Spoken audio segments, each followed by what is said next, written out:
આ અશક્ય છે. મારી આંખોએ તારો કફન જોયો હતો. આખા ગામે મને તારી ગુનેગાર માની હતી. મારો અવાજ મારા ગળામાં જ ફસાઈ ગયો હતો અને મારું આખું અસ્તિત્વ કોઈ તોફાનની લપેટમાં હોય તેમ ધ્રુજી રહ્યું હતું. સામે ઊભેલો આ માણસ મારા ભૂતકાળનો એ ભયાનક પડછાયો હતો કે હકીકત? મારું મગજ કામ કરતું બંધ થઈ ગયું હતું. ધીરે બોલો, તેણે મોટી બેશરમી સાથે મારી નજીક આવીને હળવેથી કહ્યું. દિવાલોને પણ કાન હોય છે. જેના પર કોઈનો જીવ લેવાનો સિક્કો લાગ્યો હોય એ વ્યક્તિ કેવી રીતે શાંત રહે? હું તારો જીવ લેવાના આરોપમાં મારી જવાની અને ઇજ્જત જેલના સળિયા પાછળ સડાવતી રહી અને તું અહીં આ મોંઘા કપડાં પહેરીને જીવતો ઊભો છે? મેં તેના કોલર તરફ હાથ લંબાવ્યો, પણ મારા હાથ કાંપતા હતા. વક્ત અને સંજોગો માણસને બદલી નાખે છે, અને મેં એ જ કર્યું જે મારા ભવિષ્ય માટે જરૂરી હતું. તેણે ઠંડા કલેજે જવાબ આપ્યો. આટલું બધું બદલી નાખે કે માણસ પોતાના મોતનું નાટક રચીને પોતાની જ મોહબ્બતને સૂળી પર ચઢાવી દે?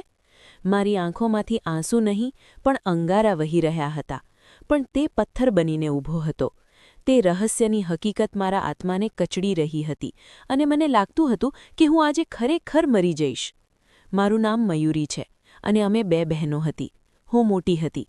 મા બાપે અમને ફૂલોની જેમ ઉછેર્યા હતા. ક્યારે દુઃખનો પડછાયો પણ અમારા પર પડવા દીધો નહોતો. અમારા ઘરમાં કોઈ વસ્તુની કમી નહોતી. સંપત્તિ, ઇજ્જત અને સુવિધાઓ બધું જ હતું. પપ્પાને મારા પર ખૂબ ભરોસો હતો, તેથી જ તેમણે અમારી ખાનદાની પરંપરા તોડીને મને યુનિવર્સિટી મોકલવાનો નિર્ણય કર્યો. હું ખૂબ ખુશ હતી. મને લાગતું હતું કે મારી જિંદગી કોઈ સુંદર સપના જેવી વીતશે, પણ મને ખબર ન હતી કે આ સપનું બહુ જ જલ્દી એક ભયાનક હકીકતમાં બદલાઈ જશે. યુનિવર્સિટીમાં મારી દુનિયા જ બદલાઈ ગઈ. ત્યાં જ મારી મુલાકાત અવિનાશ સાથે થઈ. તે મારો ક્લાસમેટ હતો. શરૂઆતમાં વાત ફક્ત ભણતર અને નોટ્સની લેવડદેવડ સુધી જ મર્યાદિત હતી, પણ તેની સાદગી અને ગંભીરતાએ મારા દિલમાં ઘર કરી લીધું. અવિનાશ ખૂબ જ ગરીબ પરિવારમાંથી આવતો હતો. તેના કપડાં સાદા હતા અને તે અવારનવાર પગપાળા યુનિવર્સિટી આવતો, પણ તેની આંખોમાં એક એવું ખેંચાણ હતું જેણે મને જકડી લીધી હતી. મયુરી, આપણા બંનેના રસ્તા અલગ છે. એક દિવસ કેન્ટીનમાં બેઠા બેઠા અવિનાશે મને કહ્યું હતું, તારો સંબંધ એક ઊંચા ખાનદાન સાથે છે અને હું એક ગામડિયો છોકરો છું. આપણા વચ્ચે જમીન આસમાનનો તફાવત છે. મોહબ્બત તફાવત નથી જોતી અવિનાશ, મેં પૂરા વિશ્વાસ સાથે તેની આંખોમાં જોઈને કહ્યું હતું. હું લગ્ન કરીશ તો ફક્ત તારી સાથે, નહીંતર આખી જિંદગી કુંવારી રહીશ. અવિનાશે મને સમજાવવાની ઘણી કોશિશ કરી કે મારો પરિવાર ક્યારેય નહીં માને, કારણ કે અમારા પરિવારમાં બીજી જ્ઞાતિમાં લગ્ન કરવું એ ગુનો મનાતો હતો. પણ હું મારી ધૂનની પાકી હતી. મેં તેને વચન આપ્યું હતું કે ગમે તે થાય, મારો જીવનસાથી તે જ બનશે. અવિનાશ પણ મારી મોહબ્બતની ઊંડાઈ જોઈને પીગળી ગયો અને અમે એકબીજા સાથે જીવવા મરવાના સોગંદ લીધા. હજી મારી ડિગ્રી પૂરી પણ નહોતી થઈ ત્યાં ઘરમાં એક તોફાન ઊભું થયું. એક સાંજે જ્યારે હું યુનિવર્સિટીથી પાછી આવી ત્યારે ઘરનું વાતાવરણ કંઈક વિચિત્ર હતું. મારી મમ્મી શાંત બેઠી હતી અને પપ્પા ડ્રોઈંગ રૂમમાં ગંભીર થઈને હુક્કો પી રહ્યા હતા. મયુરી બેટા, અહીં આવ. પપ્પાએ મને ઇશારો કર્યો. હું ડરતા ડરતા તેમની પાસે સોફા પર બેસી ગઈ. જી પપ્પા, હું તારા ભવિષ્યનો નિર્ણય કરી ચૂક્યો છું. તારી સગાઈ મારા મિત્રના દીકરા સાથે નક્કી કરી દેવામાં આવી છે. 4 મહિના પછી લગ્ન છે. આ સાંભળતા જ મારા પગ નીચેથી જમીન સરકી ગઈ. મને બરાબર ખબર હતી કે તે કયા મિત્રની વાત કરી રહ્યા છે. તે મિત્રનો દીકરો અજય હતો, જે એક અભણ અને અસંસ્કારી છોકરો હતો, જેને વાત કરવાની પણ તમીઝ નહોતી. હું એને બાળપણથી જ નાપસંદ કરતી હતી અને આ વાત પપ્પા પણ સારી રીતે જાણતા હતા. પપ્પા, આ તમે શું કહી રહ્યા છો? હું એકાએક ઊભી થઈને બોલી. હું અજય સાથે લગ્ન ન કરી શકું. તે ભણેલો પણ નથી. મારો અને તેનો કોઈ મેળ નથી. પપ્પાએ હુક્કો એક બાજુ રાખ્યો અને ગુસ્સામાં મારી તરફ જોયું. મેળ અમે બનાવીએ છીએ મયુરી. આ તારો બાળપણનો સંબંધ છે અને અમે જબાન આપી દીધી છે. સમજી ગઈ તું? આ પથ્થર પરની લકીર છે. પણ પપ્પા, હું એને પસંદ નથી કરતી. મેં પહેલીવાર તેમની આંખમાં આંખ પરોવીને વાત કરી હતી. હું મારી જિંદગી એક એવા માણસ સાથે બરબાદ નહોતી કરી શકતી જેને ન તો મારા ભણતરની કદર હોય કે ન મારા વિચારોની. શાંત થઈ જા. પપ્પાએ જોરથી ટેબલ પર હાથ પચાડ્યો. તને યુનિવર્સિટી મોકલીને કદાચ મેં ભૂલ કરી છે. તારું મગજ ખરાબ થઈ ગયું છે. મેં કોઈ ખોટી વાત નથી કરી પપ્પા. મારો પણ મારી જિંદગી પર અધિકાર છે. હું અજય સાથે લગ્ન બિલકુલ નહીં કરું. મારો અવાજ મક્કમ હતો. એ જ ક્ષણે એક જોરદાર તમાચો મારા ગાલ પર પડ્યો. મારી આંખો સામે અંધારું છવાઈ ગયું.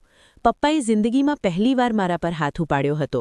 મમ્મી ડરીને રૂમના ખૂણામાં ભરાઈ ગઈ અને મારી નાની બહેન ધ્રુસકે રડવા લાગી. તારી જબાનને લગામ આપ મયુરી. પપ્પાનો ચહેરો ગુસ્સાથી લાલચોળ થઈ ગયો હતો. મારી ઇજ્જત અને પાઘડીનો સવાલ છે. હું જ્ઞાતિમાં મારું નાક નહીં કપાવી શકું. તારા લગ્ન ત્યાં જ થશે જ્યાં મેં નક્કી કર્યા છે.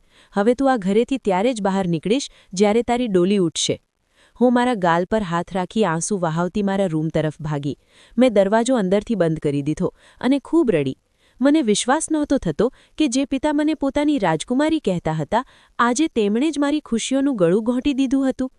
મોડી રાત સુધી હું અંધારા રૂમમાં બેસીને વિચારતી રહી. મારી સામે હવે બે રસ્તા હતા. કાં તો હું ચૂપચાપ મારી જિંદગી એક અભણ માણસના હવાલે કરીને બરબાદ કરી દઉં, અથવા મારી મોહબ્બત માટે લડું. અજય સાથે જિંદગી વિતાવવા વિશે વિચારવું પણ મારા માટે મોતથી પણ બદતર હતું. મેં નિર્ણય કરી લીધો કે હું કોઈ પણ સંજોગોમાં આ સંબંધ નહીં સ્વીકારું. મારા લાખ સમજાવવા છતાં ઘરના લોકો ન સમજ્યા. આગામી થોડા દિવસોમાં ઘરનું વાતાવરણ જેલ જેવું થઈ ગયું.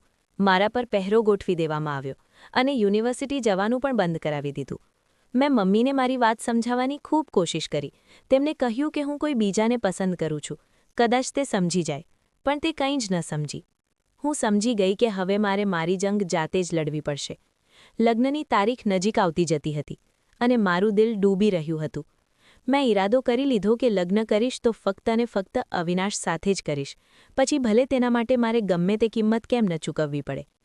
મેં છુપી રીતે અવિનાશ સાથે વાત કરવાની કોશિશ કરી, પણ કમનસીબે તેનો ફોન નંબર સતત બંધ આવી રહ્યો હતો. હું દિવસ-રાત ટ્રાય કરતી, મેસેજ કરતી, પણ સામે પક્ષેથી કોઈ જવાબ આવતો ન હતો. મને ખબર ન હતી કે અવિનાશ ક્યાં છે. શું તેને ખબર પણ છે કે મારી સાથે અહીં શું થઈ રહ્યું છે? દરેક પસાર થતો દિવસ મને એક એવા દલદલ તરફ ધકેલી રહ્યો હતો જ્યાંથી પાછા ફરવાનો કોઈ રસ્તો ન હતો. લગ્નની તૈયારીઓ જોરશોરથી ચાલી રહી હતી. ઘરમાં મહેમાનોની અવરજવર હતી, ઢોલના ધબકારા સંભળાતા હતા, પણ મારા માટે આ બધું માતમ જેવું હતું. મારું દિલ ચીસો પાડીને અવિનાશને પોકારી રહ્યું હતું. શું તે મને ભૂલી ગયો હતો? કે પોતાના વચનથી ફરી ગયો હતો? કે પછી તે કોઈ મુસીબતમાં હતો? લગ્નના એક દિવસ પહેલાં મહેંદીની રસમ હતી. મારા હાથ પર મહેંદી લગાવવામાં આવી રહી હતી અને મારા આંસુ સતત મારા હાથ પર પડીને મહેંદીના રંગને ઝાંખો કરી રહ્યા હતા. મારી બહેનપણીઓ મને પજેવતી હતી, પણ હું એક જીવતી લાશની જેમ ત્યાં બેઠી હતી. મને બસ એક જ આશા હતી કે કદાચ અવિનાશ આવી જાય, કદાચ કોઈ ચમત્કાર થઈ જાય. મને શું ખબર હતી કે મારી જિંદગીની સૌથી મોટી પરીક્ષા તો હજી શરૂ થવાની હતી. બીજી સવારે જ્યારે મારી જાન આવવાનો દિવસ હતો, મેં છેલ્લી વાર નિરાશામાં અવિનાશનો નંબર લગાવ્યો. મારું દિલ જોરથી ધબકતું હતું. આ મારી છેલ્લી કોશિશ હતી. ઘંટડી વાગી અને સામે છેડેથી ફોન ઉપાડવામાં આવ્યો. હેલો. અવિનાશનો અવાજ સાંભળતા જ મારી ધીરજ ખૂટી ગઈ. અવિનાશ, ભગવાન માટે મને બચાવી લે, હું રડતા રડતા બોલી. આજે મારા લગ્ન છે. શું? તારા લગ્ન છે? અવિનાશનો હેરાન થયેલો અવાજ આવ્યો. તારા લગ્ન છે, પણ તે તો મને વચન આપ્યું હતું. તું બીજા કોઈની સાથે લગ્ન કેવી રીતે કરી શકે મયુરી? હું નથી કરવા માંગતી અવિનાશ. મારા ઘરના લોકો જબરદસ્તી કરી રહ્યા છે. હું છેલ્લા કેટલાય દિવસથી તને ફોન કરતી હતી, તું ક્યાં હતો? હું મારા ગામે આવ્યો હતો. અહીં સિગ્નલની તકલીફ છે. મને તો ખબર પણ ન હતી કે ત્યાં આ બધું થઈ રહ્યું છે. અવિનાશના અવાજમાં ચિંતા સાફ દેખાતી હતી. હું અત્યારે પાર્લરમાં તૈયાર થવા જઈ રહી છું. હું તારા સિવાય બીજા કોઈ સાથે લગ્ન કરવા નથી માંગતી.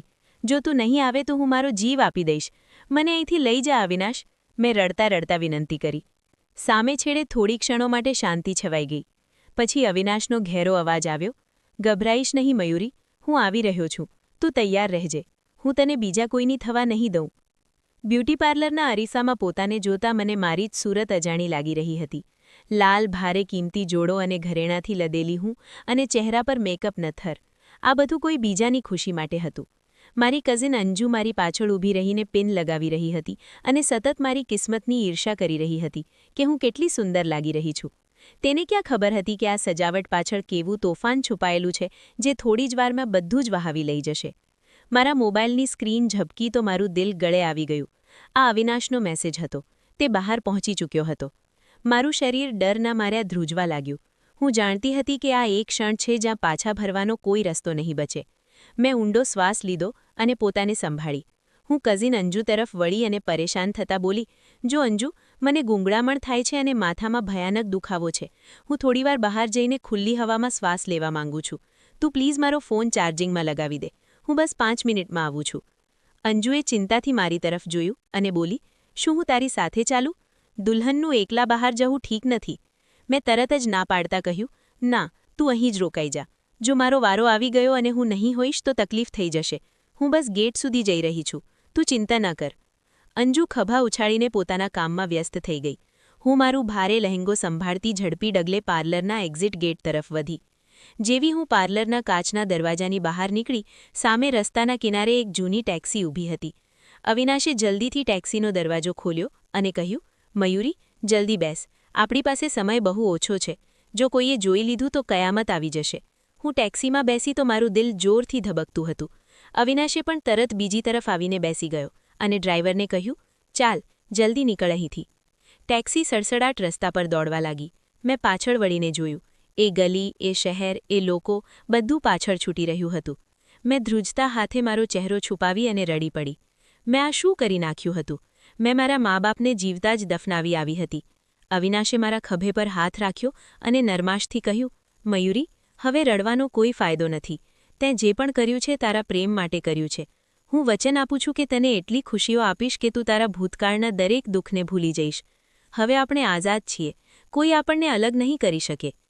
મેં આંસુ લૂછતા તેની સામે જોયું અને પૂછ્યું, હવે આપણે ક્યાં જઈ રહ્યા છીએ અવિનાશ? મારા ઘરના લોકોને ખબર પડશે તો તે આપણને જાનથી મારી નાખશે, પોલીસમાં રિપોર્ટ કરી દેશે. મને બહુ ડર લાગે છે. અવિનાશે મારો હાથ મજબૂતીથી પકડતા કહ્યું, ડર નહીં મારી જાન, આપણે સીધા મારા ગામે જઈ રહ્યા છીએ. પણ તે પહેલાં આપણે લગ્ન કરવા પડશે, જેથી આપણો સંબંધ કાયદેસર થઈ જાય અને કોઈ આપણા પર આંગળી ન ચીંધી શકે. મેં એક વકીલ સાથે વાત કરી રાખી છે, તે આપણા લગ્ન કરાવી દેશે. આશરે અડધા કલાક પછી અમે કચેરીની બહાર ઉતર્યા. ત્યાં 2 સાક્ષીઓ પહેલાંથી જ હાજર હતા, જેમને કદાચ અવિનાશે જ બોલાવ્યા હતા. વકીલ સાહેબે અમને જોયા તો સવાલિયા નજરે અવિનાશ તરફ જોયું. અવિનાશે શાંતિથી કહ્યું, વકીલ સાહેબ, આ જ છે, આ પોતાની મરજીથી લગ્ન કરવા માંગે છે. એના ઘરના લોકો જબરદસ્તી એના લગ્ન ક્યાંક બીજે કરાવી રહ્યા હતા, એટલે જ અમે આ પગલું ભર્યું છે. વકીલ સાહેબે મને પૂછ્યું, બહેન, શું તમે તમારી મરજીથી આ છોકરા સાથે લગ્ન કરી રહ્યા છો? મેં એક ક્ષણ માટે અવિનાશની આંખોમાં જોયું, જ્યાં બેપનાહ મોહબ્બત અને આશા હતી, અને પછી ભારે અવાજે કહ્યું, જી, હું મારી મરજીથી લગ્ન કરી રહી છું. લગ્નની વિધિ પૂરી થઈ, મેં સહી કરી દીધી. મેં અવિનાશ માટે મારું સર્વસ્વ કુરબાન કરી દીધું હતું. લગ્ન પછી અમે ફરી ટેક્સીમાં બેઠા અને અવિનાશના ગામ તરફ રવાના થયા. સફર લાંબી હતી. શહેરના અજવાળા ધીરે ધીરે ખતમ થઈ રહ્યા હતા અને ગ્રામીણ અંધકાર વધી રહ્યો હતો. અવિનાશ રસ્તામાં મને સાંત્વના આપતો રહ્યો કે તેનું ઘર નાનું અને કાચું છે, પણ ત્યાં બહુ શાંતિ છે. તે વારંવાર ભરોસો અપાવતો હતો કે તે મને પોતાની રાણી બનાવીને રાખશે. હું ચૂપચાપ તેની વાતો સાંભળતી રહી. મારું મગજ હજી પણ સુન્ન હતું. જ્યારે મારા ઘરના લોકોને મારા ભાગી જવાના સમાચાર મળ્યા હશે, ત્યારે ત્યાં શું કોહરામ મચ્યો હશે? મારી મા તો કદાચ આઘાતથી મરી જ ગઈ હશે અને પપ્પાની ઇજ્જત ધૂળમાં મળી ગઈ હશે. તે અજય અને તેના ઘરના લોકોને શું મોઢું બતાવશે? આ વિચાર મને અંદરને અંદર ખતમ કરી રહ્યો હતો. પણ હવે પછતાવાનો સમય પણ પૂરો થઈ ચૂક્યો હતો. રાતના છેલ્લા પ્રહરે અમે અવિનાશના ગામે પહોંચ્યા. ચારે બાજુ શાંતિ અને ઘનઘોર અંધારું હતું. ટેક્સી એક કાચા મકાનની બહાર આવીને ઊભી રહી. અવિનાશે ભાડું આપ્યું અને મને લઈને અંદર દાખલ થયો. ઘર ખરેખર બહુ નાનું અને સાધારણ હતું. એક નાનકડું આંગણું અને 2 રૂમ. અવિનાશે રૂમનો દરવાજો ખોલ્યો અને કહ્યું, આ જ આપણું ઘર છે મયુરી. હું જાણું છું કે આ તારા બાપના મહેલ જેવું નથી, પણ અહીં તને મારો પ્રેમ મળશે, જે ત્યાં ક્યારેય ના મળત. હું રૂમમાં દાખલ થઈ. ત્યાં એક જૂની ખાટલો પાથરેલો હતો અને ખૂણામાં એક પેટી રાખેલી હતી. હું થાકીને ખાટલા પર બેસી ગઈ. મારો ભારે જોડો અને ઘરેણાં મને ખૂંચી રહ્યા હતા. અવિનાશ મારી પાસે આવીને બેઠો અને પ્રેમભરી નજરે મને જોવા લાગ્યો. તેણે કહ્યું, તું થાકી ગઈ હોઈશ, આરામ કરી લે. હું તારા માટે પાણી લઈને આવું છું. એમ કહીને તે પાણી લેવા બહાર ગયો. મેં રૂમનું નિરીક્ષણ કર્યું. દિવાલોનું પ્લાસ્ટર ઉખડી ગયું હતું અને છત લાકડાની બનેલી હતી. આ એ જિંદગી હતી જે મેં પોતે પસંદ કરી હતી, ગરીબી અને મોહબ્બત. મેં વિચાર્યું કે ચાલ, કાંઈ વાંધો નહીં, અવિનાશ સાથે છે તો બધું ઠીક થઈ જશે. અવિનાશ પાણીનો ગ્લાસ લઈને પાછો આવ્યો. મેં પાણી પીધું તો થોડી શાંતિ મળી. અવિનાશે કહ્યું, મયુરી, તે મારા માટે જે કુરબાની આપી છે, હું આખી જિંદગી તેનો ઉપકાર નહીં ઉતારી શકું. મારા ઘરના લોકો અત્યારે સૂતા છે. સવારે હું તને બધા સાથે મેળવીશ. મારો મોટો ભાઈ થોડો કડક મિજાજનો છે, પણ હું તેને મનાવી લઈશ, તું ચિંતા ના કર. મને શું ખબર હતી કે જે ભાઈનો તે ઉલ્લેખ કરી રહ્યો છે અને જે સવારની હું રાહ જોઈ રહ્યો છું, તે મારી જિંદગીની છેલ્લી શાંતિભરી રાત સાબિત થશે. હું અવિનાશના ખભા પર માથું રાખીને મારી આંખો બંધ કરી ચૂકી હતી. થાક અને માનસિક દબાણને કારણે મને જલ્દીથી ઊંઘ આવી ગઈ. બીજી સવારે જ્યારે મારી આંખ ખુલી તો ઘરમાં એક વિચિત્ર શોરબકોર હતો. મને કંઈ જ સમજાતું નહોતું કે શું થઈ રહ્યું છે. મેં અવિનાશને અવાજ આપ્યો પણ રૂમમાં કોઈ નહોતું. હું ગભરાઈને ઉઠી અને દરવાજા તરફ વધી. બહાર આંગણામાંથી રડવાનો અને ચીસો પાડવાનો અવાજ આવી રહ્યો હતો. મારું દિલ જોરજોરથી ધબકવા લાગ્યું. શું મારા ઘરના લોકો અહીં પહોંચી ગયા છે? શું પોલીસ આવી ગઈ છે? મેં ધ્રુજતા હાથે દરવાજો ખોલ્યો અને બહાર નીકળી. આંગણાનું દૃશ્ય જોઈને મારા પગ નીચેથી જમીન જ સરકી ગઈ. ત્યાં લોકોની ભીડ જામી હતી. સ્ત્રીઓ રડી રહી હતી અને પુરુષો માથું નમાવીને ઊભા હતા. આંગણાની બરાબર વચ્ચે એક ખાટલો પડ્યો હતો, જેના પર સફેદ ચાદરમાં લપેટાયેલી કોઈ વસ્તુ રાખેલી હતી. મેં એક સ્ત્રીને પૂછ્યું, આ શું થઈ રહ્યું છે? અવિનાશ ક્યાં છે? તે સ્ત્રીએ મને નફરત અને ગુસ્સાથી જોઈ અને ચીસ પાડીને બોલી, તું પૂછે છે અવિનાશ ક્યાં છે? અરે ડાકણ, તેં જ તો એને માર્યો છે. ખાઈ ગઈ તું મારા દિયરને. આ શબ્દો મારા કાનમાં પીગળેલા કાચની જેમ ઉતર્યા. મેં ભાગીને ખાટલા પાસે ગઈ અને ચાદર હટાવી. સામે અવિનાશનો સફેદ પડી ગયેલો ચહેરો હતો. આંખો બંધ અને હોઠ ભૂરા પડી ગયા હતા. તે નિષ્પ્રાણ પડ્યો હતો. ના, આ ના હોઈ શકે. મારી ચીસ આકાશ સુધી પહોંચી અને હું ત્યાં જ જમીન પર પડી ગઈ. અચાનક એક સખત હાથે મને બાવડામાંથી પકડીને જોરથી ધકેલ્યો. હું લથડીઓ ખાઈને બીજી તરફ પડી. ગરદન ઊંચી કરીને જોયું તો અવિનાશનો મોટો ભાઈ ભયાનક નજરે મને ઘૂરી રહ્યો હતો. ખબરદાર, જો મારા ભાઈની લાશને તારા આ ગંદા હાથોથી અડી છે તો તું ડાકણ છે. તેં જ મારા ભાઈને માર્યો છે. તું ખાઈ ગઈ એને. હું હિપકા ભરતા ના પાડવા લાગી અને કહ્યું, ભાઈ, આ તમે શું કહી રહ્યા છો? હું તો અવિનાશની પત્ની છું. હું તો એના માટે મારું ઘરબાર બધું છોડીને આવી છું. પત્ની નહીં, ગુનેગાર છે તું. તેના અવાજમાં એટલી નફરત હતી કે મારું દિલ ધ્રુજી ગયું. કાલે રાત્રે તું જ એના રૂમમાં હતી અને તારા સિવાય બીજું કોઈ એનો જીવ ના લઈ શકે. તે એને કોઈ જીવલેણ વસ્તુ આપી છે. મારા મોઢામાંથી અચાનક નીકળી ગયું, મેં તો એને ફક્ત પાણી આપ્યું હતું. મેં કંઈ જ નથી કર્યું. એટલામાં અવિનાશની ભાભી, જે અત્યાર સુધી દેખાઈ નહોતી, ભીડને ચીરીને આગળ આવી અને રડતા રડતા ચિલ્લાવી, જૂઠું બોલે છે આ. કાલે રાત્રે મેં પોતે મારી આંખોથી જોયું હતું કે જ્યારે આ અવિનાશ માટે દૂધનો ગ્લાસ લઈને જઈ રહી હતી ત્યારે આ એમાં કંઈક ભેળવી રહી હતી. મને શું સમજ્યું કે કોઈ તાકાતની દવા હશે? મને શું ખબર કે આ ડાકણ મારા દિયરનો જીવ લઈ રહી છે? હું હેરત અને આઘાતથી પથ્થર બનીને તેને જોતી રહી ગઈ. આ સ્ત્રી શું કહી રહી છે? મેં તો અવિનાશને દૂધ આપ્યું જ નહોતું. હું ચિલ્લાવી, તમે જૂઠું બોલો છો. ભગવાનથી તો ડરો. મેં એવું કંઈ જ નથી કર્યું. અવિનાશ મારો પતિ છે. અરે, પતિ હોત તો તું એને મારત નહીં, પણ એની સેવા કરત. અવિનાશના ભાઈએ ચિલ્લાવીને કહ્યું અને પછી ગામલોકો તરફ જોઈને બોલ્યો, જુઓ ગામલોકો, આ એ જ છોકરી છે જે શહેરમાંથી ભાગીને આવી છે. અરે, જે છોકરી પોતાના મા બાપની ના થઈ શકી એ માઈ શું થશે? એણે મારા ભાઈની સંપત્તિ અને જમીનની લાલચમાં એને ઝેર આપી દીધું છે, જેથી આ બધું હડપ કરી લે. ગામના લોકો જે તમાશો જોવા ઊભા હતા તે હવે મને ગાળો આપવા લાગ્યા. થોડી જ વારમાં પોલીસની ગાડી સાયરન વગાડતી ત્યાં પહોંચી ગઈ. 2 સિપાહી અને એક થાણેદાર અંદર દાખલ થયા. થાણેદારે લાશની તપાસ કરી અને પછી અવિનાશના ભાઈને પૂછ્યું, શું થયું છે અહીંયા? કોણે જાણ કરી હતી? અવિનાશના ભાઈએ મગરમચ્છના આંસુ સારતા કહ્યું, સાહેબજી, મેં જ તમને ફોન કર્યો હતો. આ મારા નાના ભાઈની લાશ છે અને આ છોકરી જે કાલે એની સાથે ભાગીને અહીં આવી હતી એણે રાત્રે દૂધમાં ઝેર ભેળવીને મારા ભાઈને આપી દીધું. સવારે જ્યારે અમે ભાઈને જગાડવા ગયા તો એનું શરીર ભૂરું પડી ગયું હતું. હું થાણેદારના પગમાં પડતા બોલી, સાહેબ, આ જૂઠું બોલે છે. મારું ભરોસો કરો. હું નિર્દોષ છું. હું અવિનાશને પ્રેમ કરું છું. હું એને કેવી રીતે મારી શકું? થાણેદારે નફરતથી મને જોઈ અને સિપાહીઓને ઇશારો કર્યો અને હથકડી લગાવો અને ગાડીમાં નાખો. બાકીની તપાસ થાણામાં થશે. લેડી પોલીસ હાજર નહોતી, તેથી એક સિપાહીએ નિર્દયતાથી મારું બાવડું મરોડ્યું અને મારા હાથમાં હથકડી નાખી દીધી.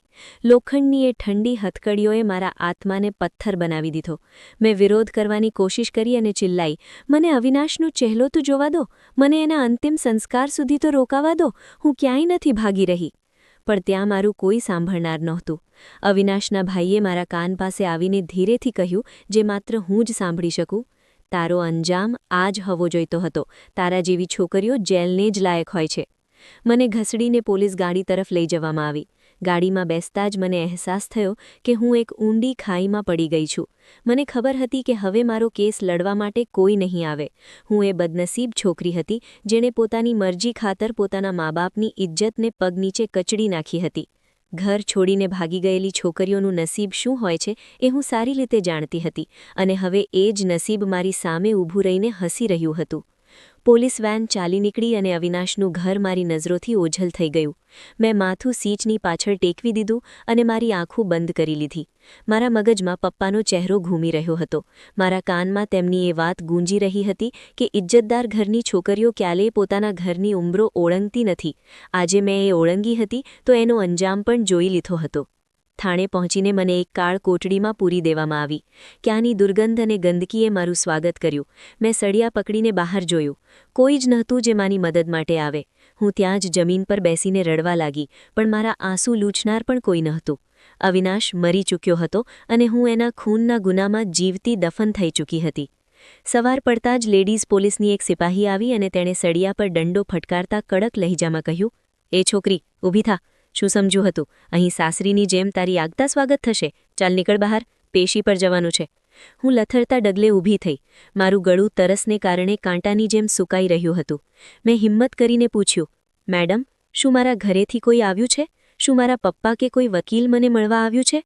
સિપાહીએ જોરદાર અટ્ટહાસ્ય કર્યું અને મારી મજાક ઉડાવતા બોલી, "અરે ઓ રાજકુમારી, કયા સપના જોઈ રહી છે? ઘરેથી ભાગી ગયેલી છોકરીઓ પાછળ એના ઘરના લોકો નથી આવતા, પણ એ તો પ્રાર્થના કરે છે કે આવી ઓલાદ ત્યાં જ ક્યાંક મરી ફીટે, જેથી એમની ઇજ્જત ધૂળમાં ન મળે. હવે એ તારો તમાશો જોવા અદાલત કેમ આવશે?" તેની વાતોએ મારી બચેલી આશા પણ તોડી નાખી. મને અદાલત લઈ જવામાં આવી. ત્યાં કઠેડામાં ઊભી રહીને મેં ચારે બાજુ જોયું. ભીડ તો હતી, પણ મારું પોતાનું કોઈ જ નહોતું. અવિનાશનો ભાઈ અને ભાભી ત્યાં બિચારા બનીને ઊભા હતા અને આંસુ સારી રહ્યા હતા. જજ સાહેબે મને પૂછ્યું કે શું મારે મારા પક્ષમાં કંઈ કહેવું છે કે મારો કોઈ વકીલ છે. મેં ખાલી નજરે તેમની તરફ જોયું અને ભારે અવાજે કહ્યું, "જજ સાહેબ, મારો કોઈ વકીલ નથી અને મારી પાસે મારી નિર્દોષતાનો કોઈ પુરાવો નથી. મારો પતિ મરી ચૂક્યો છે અને મારા મા-બાપ મને જીવતી જ મરેલી સમજી ચૂક્યા છે. તમે જે ફેસલો કરો એ મને મંજૂર છે." ફેસલો બહુ જલ્દી થઈ ગયો. સાક્ષીઓ અને પુરાવાઓના આધારે મને અવિનાશના ખૂનનો ગુનેગાર ઠેરવવામાં આવી અને એક લાંબી સજા સંભળાવવામાં આવી. મને સેન્ટ્રલ જેલ મોકલી દેવામાં આવી. મેં વિચાર્યું હતું કે સજા મળ્યા પછી કદાચ મારી જિંદગીમાં થોડી શાંતિ આવશે, પણ મને ખબર નહોતી કે જેલની દુનિયા બહારની દુનિયા કરતાં પણ વધુ નિર્દય અને ભયાનક છે. હું અત્યંત સુંદર હતી અને એ જ સુંદરતા મારો સૌથી મોટો ગુનો બની ગઈ. જેલમાં દાખલ થતાં જ ત્યાંના સ્ટાફની નજરો મારા પર જામી ગઈ. મેં અનુભવ્યું કે અહીંના રખેવાળો જ સૌથી મોટા વરુઓ છે. થોડા દિવસો વીત્યા કે એક રાતે મારી કોટડીનો દરવાજો ખુલ્યો. એક કદાવર પોલીસ ઓફિસર અંદર દાખલ થયો. તેની આંખોમાં હવસ હતી. હું ડરીને દિવાલ સાથે ચોંટી ગઈ. તેણે મારી નજીક આવીને કહ્યું, "સાંભળ્યું છે? તું બહુ મોટા ઘરની દીકરી છે અને પ્રેમમાં પાગલ થઈને અહીં પહોંચી ગઈ છે, પણ તારો પ્રેમી તો તને છોડીને જતો રહ્યો. હવે અહીં એકલી કેવી રીતે રહીશ?" હું ધ્રુજતા અવાજે બોલી, "સાહેબ, મને મારા હાલ પર છોડી દો. હું મારી સજા કાપી રહી છું." તે હસી પડ્યો અને બોલ્યો, "સજા તો હજી શરૂ થઈ છે મયુરી. જેલમાં સુંદર છોકરીઓનું રહેવું આસાન નથી હોતું. જો તું ઈચ્છે તો આ તારી કેદ આસાનીથી પસાર થઈ શકે છે, નહીંતર અહીં રોજ એક નવું મોત મરીશ." હું તેનો ઈશારો સમજી ગઈ હતી. મેં ચિલ્લાઈને કહ્યું, "ખબરદાર, જો મારી નજીક આવ્યા છો તો હું જાન આપી દઈશ, પણ મારી ઇજ્જત પર આંચ નહીં આવવા દઉં." પણ મારી ચીસો એ પથ્થરદિલ ઇન્સાન પર કોઈ અસર ના કરી શકી. એ જ રાત્રે મને અંદાજ આવ્યો કે જ્યારે એક છોકરી ઘરની 4 દિવાલો અને પોતાના પિતાનો છાંયો છોડીને નીકળે છે, ત્યારે તે માંસનો એક એવો ટુકડો બની જાય છે જેને દરેક કોઈ ફાડી ખાવા માંગે છે. મારી ઇજ્જત, જે મારા પપ્પાની પાઘડી હતી, જેલની એ કાળી કોટડીમાં બરબાદ થઈ ગઈ. હું રડતી રહી, વિનંતી કરતી રહી, પણ મારું કોઈએ ના સાંભળ્યું. ત્યારબાદ તો આ રોજનો સિલસિલો બની ગયો. દરેક પોલીસવાળાની ખરાબ નજર મારા પર હતી. તેઓ અંદરોઅંદર સમજૂતી કરી લેતા હતા. દરેક કોઈએ મારી મજબૂરી અને લાચારીનો ફાયદો ઉઠાવ્યો. હું જે પ્રેમનું સપનું લઈને ઘરને બહાર નીકળી હતી, હવે એક જીવતી લાશ બની ચૂકી હતી. મારો આત્મા જખમી હતો અને શરીર બેજાન. હું અવારનવાર રાત્રે ઉઠીને ભગવાન પાસે મારા મોતની દુઆ માંગતી, પણ કદાચ મોત પણ મારાથી રિસાઈ ગયું હતું. જેલમાં દિવસો મહિનાઓમાં અને મહિનાઓ વર્ષોમાં બદલાઈ ગયા. મેં ત્યાં દરેક પ્રકારની સ્ત્રી જોઈ હતી. કોઈ ચોરીના ગુનામાં હતી તો કોઈ ખૂનના, પણ સૌથી વધુ બદનસીબ હું હતી, જેનો ગુનો પ્રેમ હતો અને સજા બેઇજ્જતી. મારી સાથેની કેદીઓ મને અવારનવાર મહેણા મારતી કે આટલી સરસ સૂરત લઈને જન્મી હતી તો કોઈ અમીર સાથે લગ્ન કરી લેવા હતા. ગરીબોના ચક્કરમાં પડીને કેમ જિંદગી બરબાદ કરી? હું ચૂપચાપ તેમની વાતો સાંભળતી અને વિચારતી કે કાશ તે દિવસે પપ્પાની વાત માની લીધી હોત. કાશ અજય સાથે લગ્ન કરી લીધા હોત. તે અભણ હતો, ગવાર હતો, પણ ઓછામાં ઓછું મારે આ બેઇજ્જત તો ના જોવી પડત. મને મારા ઘરની ઇજ્જત તો મળત. મેં અવિનાશના પ્રેમમાં શું મેળવ્યું? બદનામી, જેલ અને આ નર્ક જેવી જિંદગી. એક દિવસ એક વૃદ્ધ કેદી સ્ત્રી મારી પાસે આવી અને મારા માથા પર હાથ ફેરવતા બોલી, "દીકરી, આંસુ લૂછી નાખ. અહીં આંસુઓની કોઈ કિંમત નથી. તું હવે એ મયુરી નથી રહી જે યુનિવર્સિટી જતી હતી. હવે તું માત્ર એક કેદી નંબર છે. જ્યારે તું અહીંથી બહાર નીકળીશ તો આ દુનિયા તને જીવવા નહીં દે. એટલે જ તારા દિલને પથ્થરનું બનાવી લે." મેં તેની સામે જોયું અને દુઃખી અવાજે કહ્યું, "મારું દિલ તો એ જ દિવસે પથ્થરનું થઈ ગયું હતું અમ્મા, જે દિવસે મેં મારા બાપના ઘરનો ઉંબરો ઓળંગ્યો હતો. મને તો બસ એ જ દિવસની રાહ છે જ્યારે હું અહીંથી નીકળીને એ લોકો પાસે પાછી જઈશ જેમણે મને જન્મ આપ્યો હતો. કદાચ એ લોકો મને માફ કરી દે, કદાચ મારા બાપનું દિલ પીગળી જાય." તે સ્ત્રી અફસોસ સાથે માથું હલાવીને જતી રહી. પણ હું આશાનો છેડો છોડવા માંગતી નહોતી.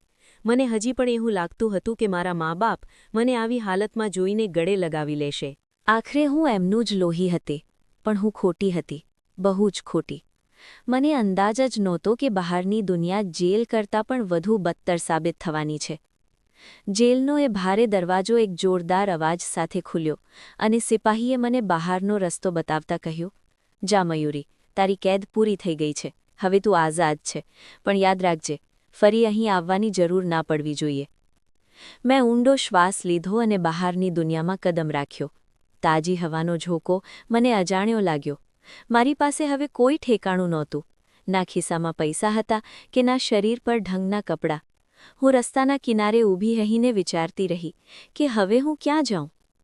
મારા ડગલા આપોઆપ એ જ રસ્તે ચાલવા લાગ્યા જે બાળપણથી મારી ઓળખાણ હતી, એટલે કે મારા પિતાનું ઘર. મારા દિલમાં એક નાનકડી આશા જાગી કે કદાચ મારા મા-બાપ મારી હાલત જોઈને મને માફ કરી દેશે. આખરે હું એમનું જ સંતાન હતી. ચાલતા ચાલતા જ્યારે હું એ ગલીમાં પહોંચી તો મારું દિલ છાતી ચીરીને બહાર આવવા લાગ્યું. ઘરનો દરવાજો એવો જ હતો, પણ એના પર વેરાનતા છવાયેલી હતી. મેં ધ્રુજતા હાથે ટકોરો માર્યો. થોડી જ વારમાં દરવાજો ખુલ્યો અને સામે મારા પપ્પા ઊભા હતા. તેમના વાળ સફેદ થઈ ગયા હતા અને ચહેરા પર ઊંડી કરચલીઓ હતી. મને જોતાં જ તેમની આંખોમાં એક હળવી ચમક ઉભરી, જે તરત જ નફરતમાં બદલાઈ ગઈ. તેમણે ગર્જના કરતા અવાજે પૂછ્યું, "તું કોણ છે અને અહીં શું લેવા આવી છે?" હું તેમના ચરણોમાં પડી ગઈ અને રડતા રડતા બોલી, "પપ્પા, હું તમારી મયુરી છું. મને માફ કરી દો. મેં બહુ મોટી ભૂલ કરી હતી. મેં મારી સજા ભોગવી લીધી છે. હવે મારી પાસે જવા માટે કોઈ પણ જગ્યા નથી. ભગવાન માટે મને સહારો આપો." પપ્પાએ નફરતથી પોતાનો પગ પાછળ ખેંચી લીધો અને કડક અવાજે બોલ્યા, "મારી દીકરી મયુરી તો એ જ દિવસે મરી ગઈ હતી જે દિવસે તે એક પરપુરુષ સાથે ઘર છોડીને ભાગી હતી. અમે તો તેનો શોક પણ મનાવી લીધો હતો. હવે તું જે પણ હોય અહીંથી દફા થઈ જા." મેં હાથ જોડીને કરગરતા કહ્યું, "પપ્પા, હું પશ્ચાતાપ કરી ચૂકી છું. હું વિધવા થઈ ગઈ છું. મારો પતિ મરી ગયો છે. મને ઠોકરાવશો નહીં. હું ક્યાં જઈશ?" પપ્પાએ કટાક્ષભર્યું હસતા કહ્યું, "જ્યાં મોઢું કાળું કરાવીને આવી છે ત્યાં જ જા. અમને ખબર હતી કે તું જેલમાં છે, પણ અમે તને જોવા ન આવ્યા, કારણ કે અમારા માટે તું મરી ચૂકી હતી. બસ, તારું શ્રાદ્ધ કરવાનું બાકી હતું, તે પણ અમે કરાવી લઈશું. તે અમારી ઇજ્જત પર જે ડાઘ લગાડ્યો છે તે ક્યારેય નહીં ભૂસાય." હું રડતી રહી, પણ તેમનું દિલ પીગળ્યું નહીં. તેમણે મને એક એવા સમાચાર આપ્યા જેણે મારા પગ નીચેથી જમીન સરકાવી દીધી. તે બોલ્યા, "તને ખબર પણ છે, તારા ભાગ્યા પછી ખાનદાનની ઇજ્જત બચાવવા અમારે શું કરવું પડ્યું? અમે તારી 15 વર્ષની બહેનના લગ્ન તે જ વખતે અજય સાથે કરાવી દીધા હતા, જેથી અમારું નાક ન કપાય." આ સાંભળીને હું પથ્થરની જેમ જડ થઈ ગઈ. મારા કારણે મારી નિર્દોષ બહેનની જિંદગી બરબાદ થઈ ગઈ હતી. પપ્પાએ નફરતથી મારી સામે જોયું અને દરવાજો મારા મોઢા પર જોરથી બંધ કરી દીધો. હું બંધ દરવાજા બહાર ઊભી રહીને રડતી રહી, ચીસો પાડતી રહી, પણ અંદરથી કોઈ અવાજ ન આવ્યો.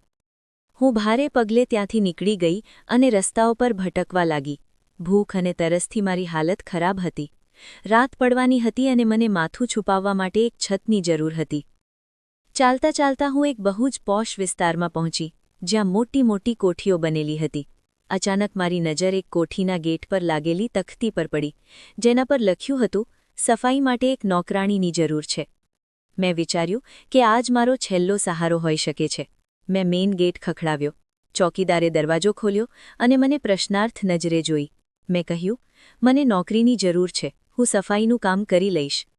ચોકીદાર મને અંદર લઈ ગયો અને એક મોટી ઉંમરની નોકરાણી સાથે મેળવી. તેણે મારી હાલત જોઈ, મારા ફાટેલા જૂના કપડાં અને શરીરની દુર્ગંધ જોઈને તેને મારા પર દયા આવી ગઈ. તેણે કહ્યું, બહેન, અમને એક સફાઈવાળીની સખત જરૂર છે. જો તું મહેનતથી કામ કરીશ તો તેને અહીં રહેવા માટે ક્વાર્ટર પણ મળી જશે અને રોટલી પણ. મેં તરત જ હા પાડી દીધી. હું ભણેલી ગણેલી હતી, યુનિવર્સિટી ગઈ હતી, પણ મારી પાસે મારી ડિગ્રીઓ નહોતી અને હવે હું એ લાયક પણ નહોતી કે કોઈ સારી નોકરી કરી શકું.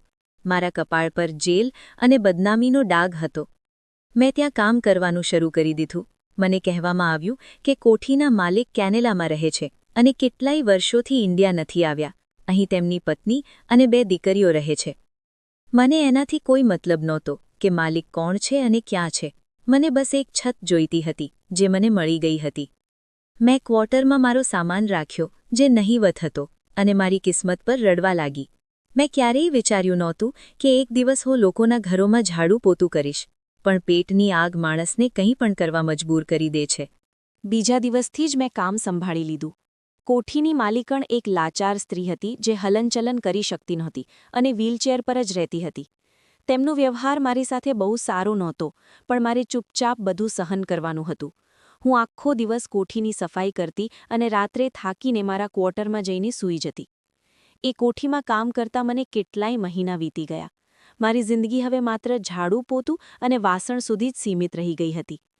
હું જે ક્યારેય યુનિવર્સિટીમાં ભણતી સ્ટુડન્ટ હતી અને પુસ્તકોમાં ખોવાયેલી રહેતી હતી, હવે હું લોકોના એંઠા વાસણ ધોવા મજબૂર હતી. તે ઘરમાં માલિકણ પોતાની 2 દીકરીઓ સાથે રહેતી હતી. તે એક પગે લાચાર હતી, તેથી મોટે ભાગે પોતાના રૂમમાં જ રહેતી. તેમનો સ્વભાવ ઘણો ચીડિયો હતો અને તે લોકો પર બૂમો પાડતી રહેતી. હું ચૂપચાપ તેમનો ઠપકો સાંભળી લેતી, કારણ કે મારે મારી છત બચાવવી હતી. મેં ક્યારેય માલિકને જોયા નહોતા, બસ એટલું સાંભળ્યું હતું કે તે કેનેડામાં રહે છે અને બહુ મોટા બિઝનેસમેન છે. પછી એક દિવસ અચાનક ઘરમાં હલચલ મચી ગઈ. માલિકણે બધા નોકરોને હોલમાં ભેગા કર્યા અને ખુશીથી ચમકતા ચહેરા સાથે એલાન કર્યું, તમે બધા કાન ખોલીને સાંભળી લો. આવતા અઠવાડિયે સાહેબ પાછા આવી રહ્યા છે.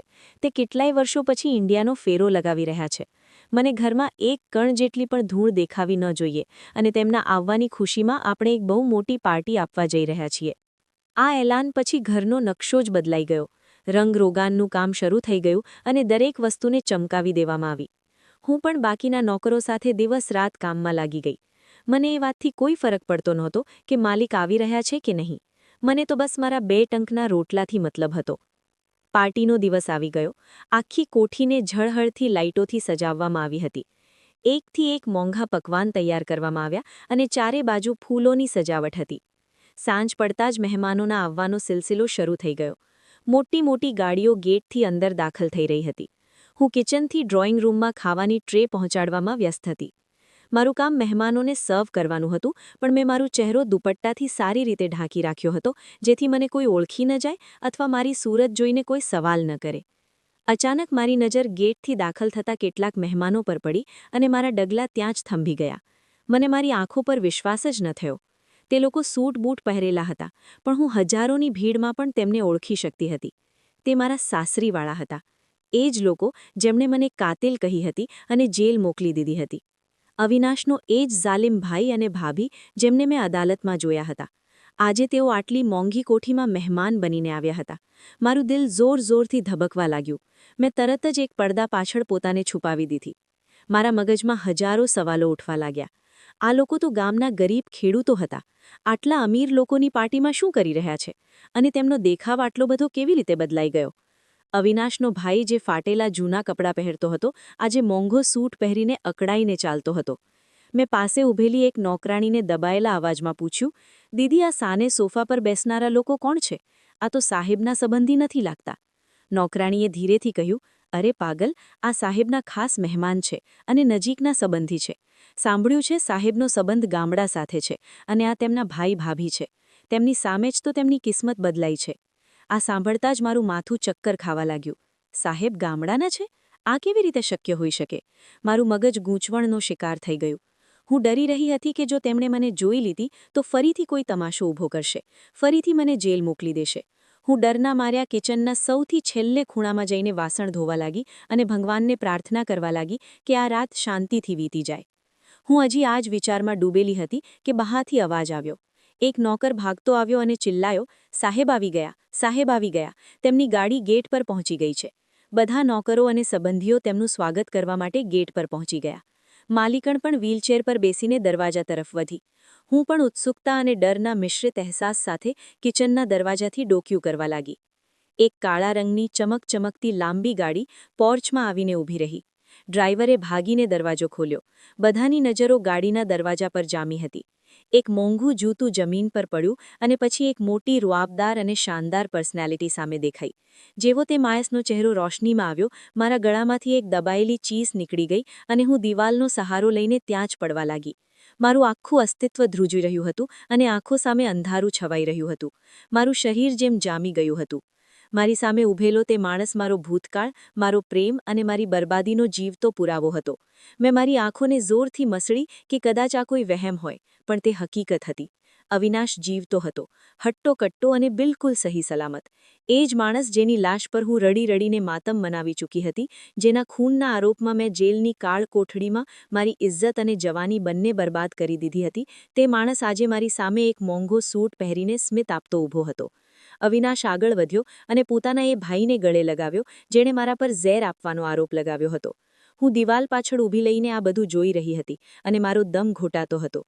અવિનાશે તેના ભાઈની પીઠ થપથપાવતા કહ્યું, ભાઈ, તમે મારું બહુ ધ્યાન રાખ્યું છે અને કારોબારને પણ બહુ સારી રીતે સંભાળ્યો છે. હું આ ઉપકાર ક્યારેય નહીં ભૂલું.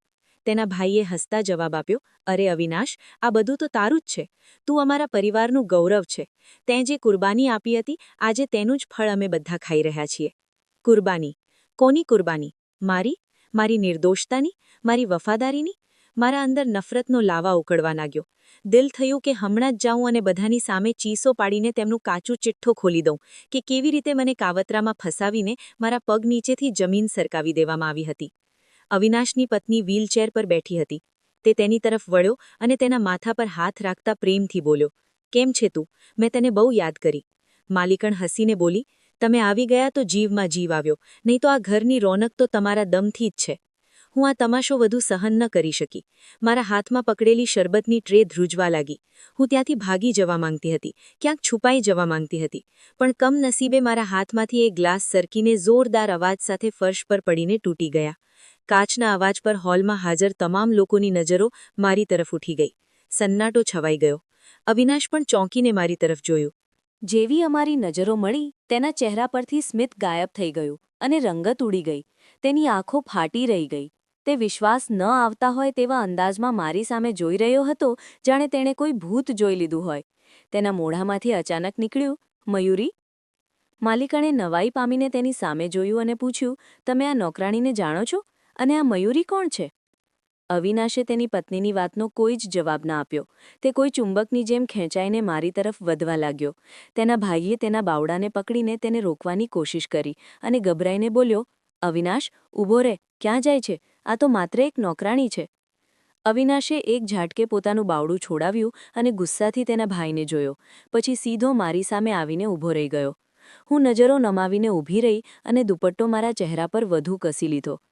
અવિનાશે કાંપતા અવાજમાં કહ્યું, મારી તરફ જો મયુરી, શું આ સાચે જ તું છે? મેં ધીરેથી માથું ઊંચું કર્યું અને તેની આંખોમાં જોયું. મારી આંખોમાં આંસુ નહોતા, પણ સદીઓની નફરત હતી. મેં ધ્રુજતા હોઠે કહ્યું, હા, હું એ જ મયુરી છું, જેની લાશ તું તે ગામે છોડીને આવ્યો હતો. ફર્ક ફક્ત એટલો છે કે ત્યારે મારું શરીર જીવતું હતું અને આત્મા મરી ચૂક્યો હતો. આજે મારી સામે તારું જમીર પણ મરી ચૂક્યું છે.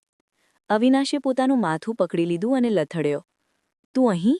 આ ઘરમાં? અને આ હાલતમાં? મને વિશ્વાસ નથી આવતો. હું કડવા લહેજામાં બોલી, વિશ્વાસ તો મને પણ નથી આવતો અવિનાશ, કે જે માણસ માટે મેં મારા મા બાપને ઠુકરાવી દીધા તે આટલો મોટો ધોકેબાજ નીકળશે. તું તો મરી ગયો હતો ને? તો પછી આજે આ જીવતી લાશ કેવી રીતે હરીફરી રહી છે? હોલમાં હાજર મહેમાનો અને ઘરના લોકો નવાઈ પામીને અમારું મોઢું જોઈ રહ્યા હતા. માલિકણ ગુસ્સાથી ચીસ પાડી ઉઠી. આ બદતમીઝ નોકરાણી મારા પતિ સાથે કયા અંદાજમાં વાત કરી રહી છે, અને હમણાં જ ધક્કા મારીને ઘરની બહાર કાઢો. અવિનાશે હાથ ઊંચો કરીને પોતાની પત્નીને શાંત રહેવાનો ઇશારો કર્યો અને મારી તરફ જોઈને બોલ્યો, મારે તારી સાથે એકાંતમાં વાત કરવી છે. હું નફરતથી થૂંકતા બોલી, મારી પાસે હવે તારા માટે કોઈ વાત બાકી નથી રહી. બધું જ તો તે ખતમ કરી દીધું છે. અવિનાશે આગળ વધીને મારો હાથ પકડવા માંગ્યો, પણ મેં ઝાટકી નાખ્યો. તે કરગરતા બોલ્યો, મયુરી, મારી વાત તો સાંભળ. ફક્ત એકવાર મને મારી સફાઈ આપવાનો મોકો તો આપ. હું બહુ શર્મિંદો છું. મેં ચારે બાજુ જોયું, બધાની સવાલિયા નજરો અમારા પર જ ટકેલી હતી. મેં ઊંડો શ્વાસ લીધો અને કહ્યું, ઠીક છે, જો તું તારા કાળા કરતૂતો કબૂલ કરવા માંગતો હોય તો બોલ. હું પણ સાંભળવા માંગુ છું કે આખરે તે મારી સાથે આવું કેમ કર્યું, મને જીવતી કેમ દફનાવી દીધી. અવિનાશે બધાને બહાર જવાનો ઇશારો કર્યો. હોલમાં સન્નાટો છવાઈ ગયો હતો અને મહેમાનો જઈ ચૂક્યા હતા. હવેલીના એક મોટા ઓરડામાં અવિનાશ અને હું આમને સામને ઊભા હતા. અવિનાશનું માથું નમેલું હતું અને તે ગુનેગારની જેમ મારી સામે ઊભો હતો. હું નફરતથી તેની સામે જોઈને બોલી, બોલ અવિનાશ, હવે કેમ ચૂપ છે? મને જણાવ કે તે મારી સાથે એ ખેલ કેમ ખેલ્યો જેણે મારી જિંદગીની બધી ખુશીઓ છીનવી લીધી. અવિનાશે ભીની આંખે મારી તરફ જોયું અને પછી ધ્રુજતા અવાજે કહ્યું, હું ઈચ્છતો હતો કે તારી માફી માંગી લઉં, તને જેલમાંથી આઝાદ કરાવી દઉં. મેં તપાસ કરાવી હતી, પણ ત્યાં સુધીમાં તો તું જેલમાંથી જતી રહી હતી. તને શોધવાની કોશિશ કરી, પણ તું મને ન મળી. હું નહોતો જાણતો કે તું તો મારા જ ઘરમાં છે. હું કડવાશમાં હસતા બોલી, તે મને શોધવાની કોશિશ કરી હતી.